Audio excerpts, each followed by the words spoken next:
विविधता की। ये क्यों है? विश्व के अंदर सबसे ज्यादा कल्टीवेटेड एरिया हिंदुस्तान के पास है। 156 मिलियन हेक्टेयर जमीन जो है भारत की कृषि योग्य भूमि है, जिसमें किसानी की जाती है, जबकि चाइना के पास 120 लाख हेक्टेयर भूमि जो है वो खेती योग्य है। इरिगेशन की बात करें तो 48% भूमि पर भारतीय जमीन पे सिंचाई के माध्यम से खेती की जाती है, जबकि चाइना के अंदर 35% ही सिंचाई से खेती की जाती है। आमदनी की बात करें तो चाइना की जो आमदनी है अपने जीडीपी में वो 3502 बिलियन करोड़ की है, और हिंदुस्तान की जो जमीन है उसकी आमदनी का जो बात करें 409 बिलियन करोड़ की है। 120 मिलियन हेक्टेयर पे 3502 और 156 मिलियन हेक्टेयर पर 409 बिलियन करोड़ का आमदन, इतना आमदनी के अंदर फर्क है। उसके पीछे कारण क्या है वो समझने की जरूरत है। अगर बात करें कर्ज की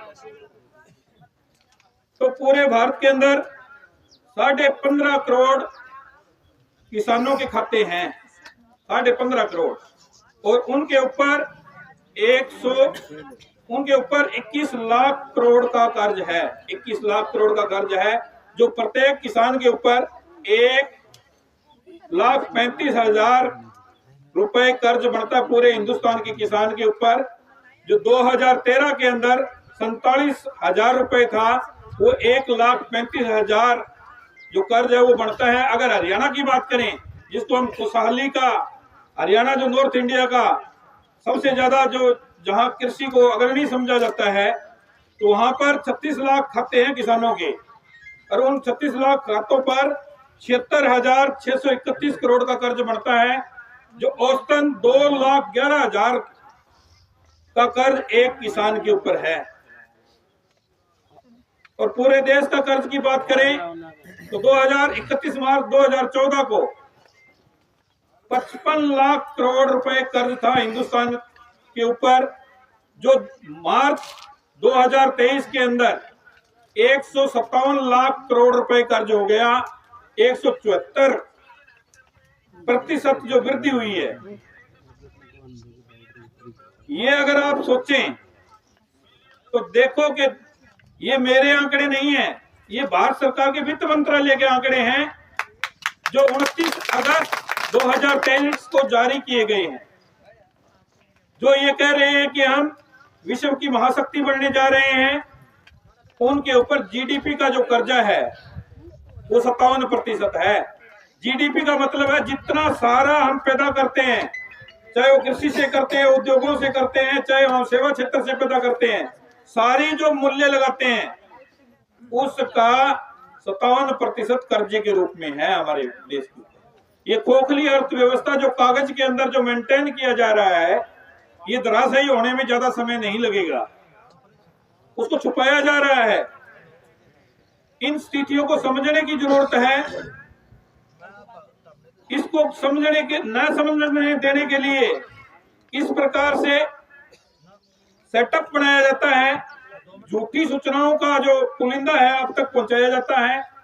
आपकी जो प्राथमिक जरूरतें हैं, कृषि संकट में है, शिक्षा धराशायी हो चुकी है, रोजगार बिल्कुल नदारद है, उसके बावजूद भी हम संतुष्ट नजर आते हैं। मैं रास्ते में एक खबर साथी ने मुझे दी, मैं हैरान रह गया कि पंजाब का जो रोड़ी से जो बठिंडा को जो रास्ता है, वो मंत्री जी के प्रयासों से आज खोलने की बात कही गई है, और लोग उसका आभार व्यक्त कर रहे हैं, मंत्री जी का धन्यवाद कर रहे हैं। शर्म की बात यह है कि 2 महीने से जो लोग कष्ट भुगतते रहे, उन कष्टों को देने वाले मंत्री को आज धन्यवाद दे रहे हैं। सीधी सीधी मानसिकता ये हुई कि आपके घर के आगे गड्ढा खोद दिया जाए, आपको 6 महीने परेशान किया जाए, फिर वही गड्ढा वो व्यक्ति आके बूढ़ दे, और फिर आप उसकी वाहवाही के लिए तालियां बजाओ। ये कारण है कि आपका ये जो पानी है वो उधर जा रहा है।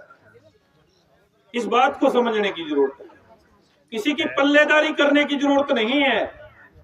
आज किसान को सिर्फ किसान के मुद्दे पे एक होने की जरूरत है। आज जो तुम्हारी समस्याएं हैं उनको एकजुटता से लड़ने की जरूरत है। ये साथी जरूर निराश होंगे कि 80 दिनों से बात नहीं सुनी गई, लेकिन इस बात को देखकर मुझे एक बात याद आती है कि 1859 के अंदर बंगाल का एक नादिया डिस्ट्रिक्ट है, उसके अंदर आपके बाजेका गांव की तरह ही एक गोविंदपुर नाम का गांव है।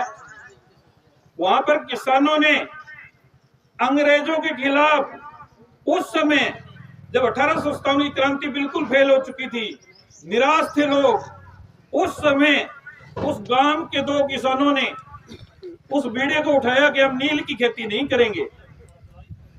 नील की खेती करना किसानों के लिए आत्महत्या करने के बराबर थी उस समय, और अंग्रेज जबरन अफीम और नील की खेती करवाया करते थे।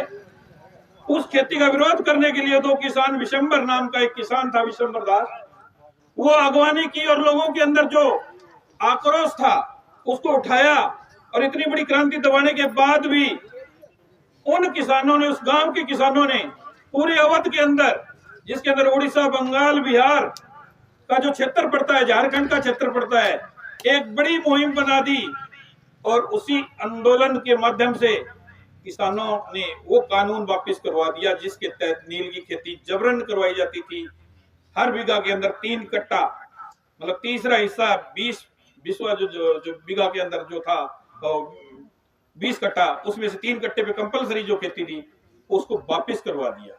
उन किसानों की बात, उस समय चुनाव भी नहीं थे, लेकिन उस हुकूमत को झुकाने के लिए उन किसानों के अंदर एक जज्बा था, एकता थी, एक जुनून था।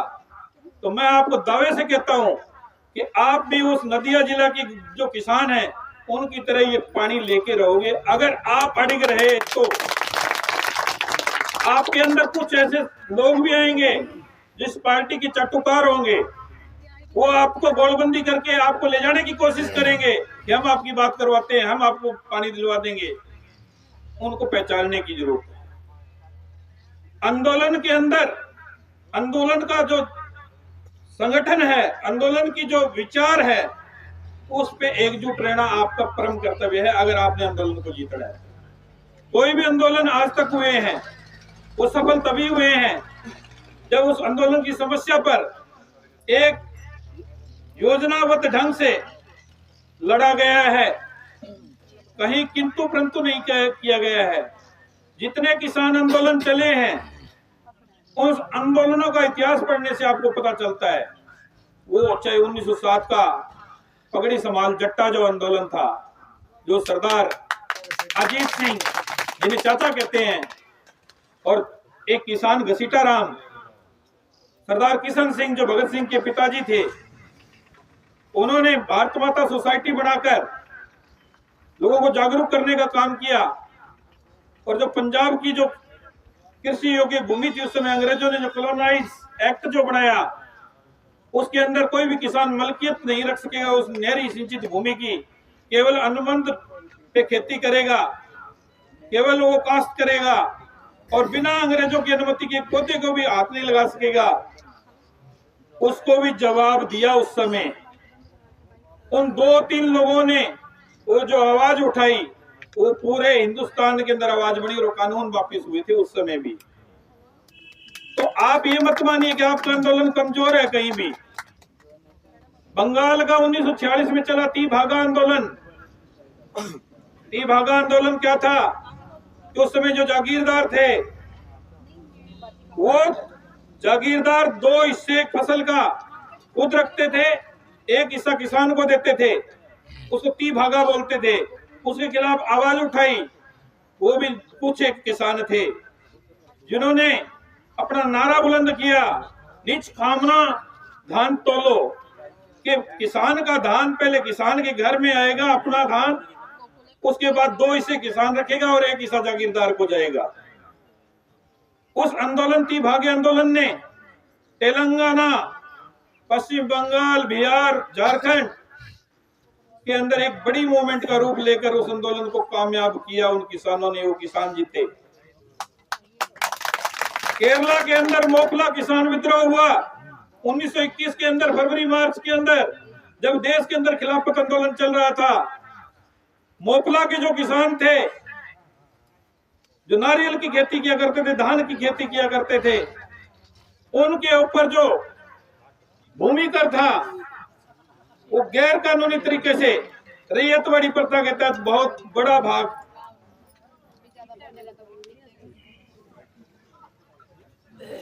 तो उस आंदोलन के अंदर वो मोपला के जो किसान थे उन्होंने एक जोरदार मुहिम चलाई।